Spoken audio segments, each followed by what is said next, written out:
Ликвидация кредиторской задолженности. Эта задача была одной из самых главных для администрации Сунжи на этот год. И если учитывать, что счетчик обновлен, с этим коллектив администрации самого молодого города республики справился. Как сообщил градоначальник Аслан Умаров, на сегодня весь долг Сунжи, а это около 40 миллионов рублей, выплачен. На сегодняшний день ее нет, потому что МУПы мы подали на ликвидацию. В соответствии с действующим законодательством до 2025 года государственные муниципальные кредитные предприятия должны быть ликвидированы. Мы подали на процедуру банкротства. В настоящее время эта процедура практически завершена.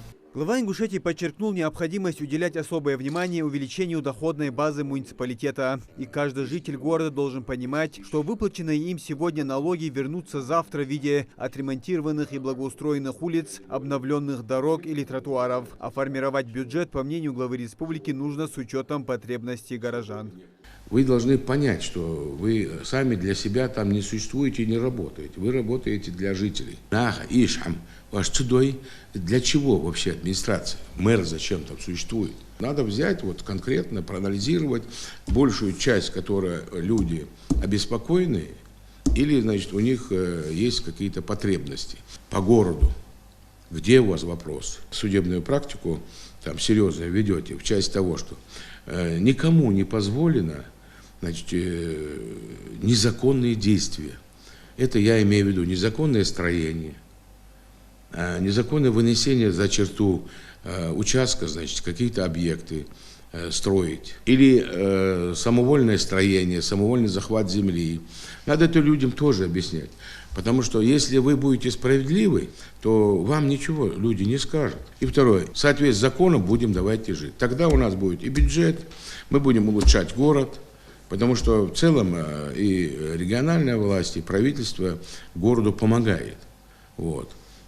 И в части стадиона, я говорю, и облагораживание вот центра города вашего, потому что город-то он серьезный. У меня удовлетворительное отношение к работе администрации, и у вас идет само по себе работа и с судами, и с правоохранительными органами, но больше надо уделить внимание жителям, вот, категорийно. Но чтобы с ними говорить, я вам скажу, обращение в сетях вы должны проанализировать и увидеть их боль. Аслан Умаров сообщил, что в этом году проведена инвентаризация газовых и электрических сетей города. По результатам выявлены 16 километров бесхозных газовых сетей, 10 километров линий электропередач и 38 трансформаторных подстанций. Указанные объекты решением суда признаны муниципальной собственностью. Махмуд Али Калиматов обратил внимание на вопрос эксплуатации газового оборудования в жилом секторе и объектах предпринимательства. Горький опыт показывает, что много людей гибнет от взрывов бытового газа. Последний такой случай произошел в Назрани, где в результате хлопка в торговом центре 1 человек погиб и пострадали еще несколько.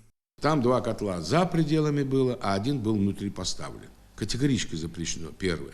Второе. Запрещено в подвальном цокольном этаже располагать детские комнаты. Нужно, чтобы они привели это в порядок. Нельзя, чтобы от газовой плиты просверливали ванну, квартирные которые, и там, значит, устанавливали котел.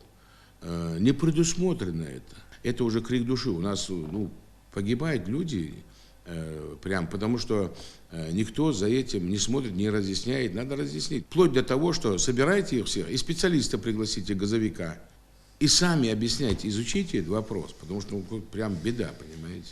Глава также акцентировал внимание на вопросе озеленения Сунжи. Властям города нужно уделять больше внимания на увеличение зеленых зон. Вот едешь в водоем, да, вокруг него там 10 деревьев. Там их должно быть 150. Понимаете? Да.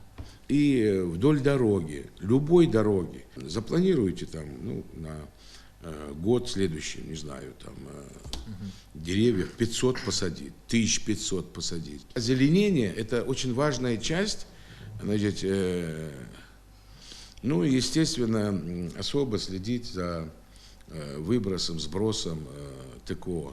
Градоначальник также сообщил, что более 5 гектаров незаконно занятых земель вернули в муниципальную собственность Ингушетии. Организовано 19 площадок для раздельного сбора мусора. Ведется работа по благоустройству парка семейного отдыха. Что касается планов на следующий год, в Сунже запланирован переучет всех земель жилого фонда. Для этих целей в бюджет заложат необходимые финансовые средства. Муслим Ганиев, Новости 24.